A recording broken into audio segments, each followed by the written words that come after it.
So the next thing is how we enter journals. So inside GP, we go into here. I'm going to close all the windows. And then I'm going to go to my general ledger. I'm just going to do a regular general journal entry so you can see what it looks like. So inside here, I do a regular general journal, give it a date. And then inside here, this is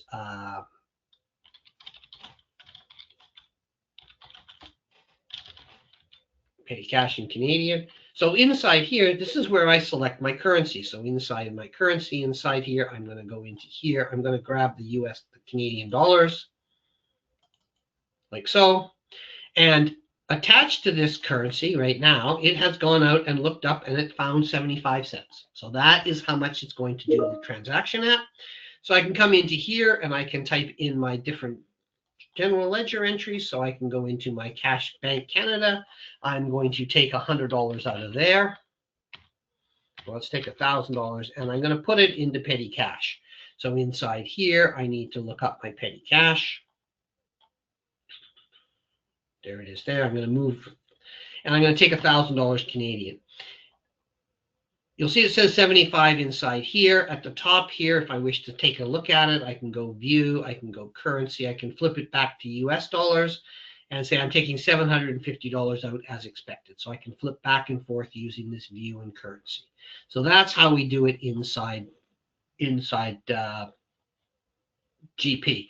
And then from here, I can then post this and it will post the transaction through in US dollars and then change to the 75 cents. So there it is there. So that's kind of what we would do on that side.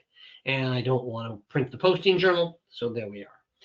Under Business Central, what happens is I go into finance and I go into general journals. And I'm just going to go test batch. It's a good place to start. So I create a batch, which is so I know whose it is. I can go like so. The document type, it's a GL account. The account number here is Chase. And I'm just going to click on Chase Canada, like so. And then when I come across to here, I can specify my currency. I can go USD. And then at that point, you'll see there's the dollar sign. So if I go like this and I type in, I'm going to take $100 out, $1,000 out, you'll see that it's taken out $1,250. So I'm taking $1,000. So if I type in my I should actually put in 750. There we are there. And it's using a different exchange rate, but there's the exchange rate sitting there. And then I can go to my next line down below and type in petty cash. Whoops. Petty cash. And USD. And in this case, I'm going to put a $750 debit in.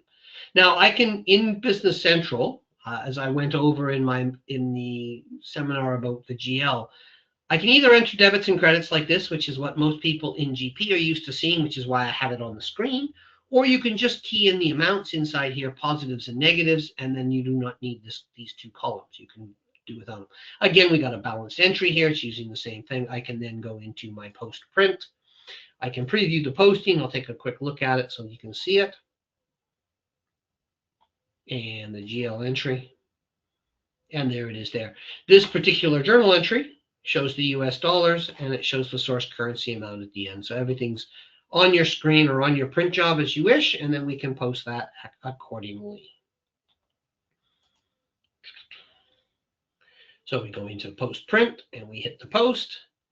And do I want to post the journal entry lines? I can go yes, or I can change the date. I'm going to go no. I'm going to click on this and I'm going to change this date to 05/01/27 because I have different exchange rates. And I'm going to change this one to 05/17/27. Oops. Hang on. 01. There we are there. There we are, and it's changed the exchange rate accordingly, so that's fine. So I can actually key in whatever I need. So I can go post. And it says, do I want to post? Yes, it's going to tell me that the journal entry is after today's date, which is fine. I know that. I'm quite okay with that, we go okay, and then it posts it through. So now I've got more transactions. So if I go back to my chart of accounts now, and look at chart of accounts,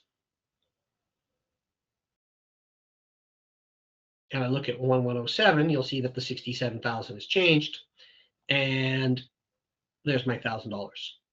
Okay, so it should be there, which it is. So there we go.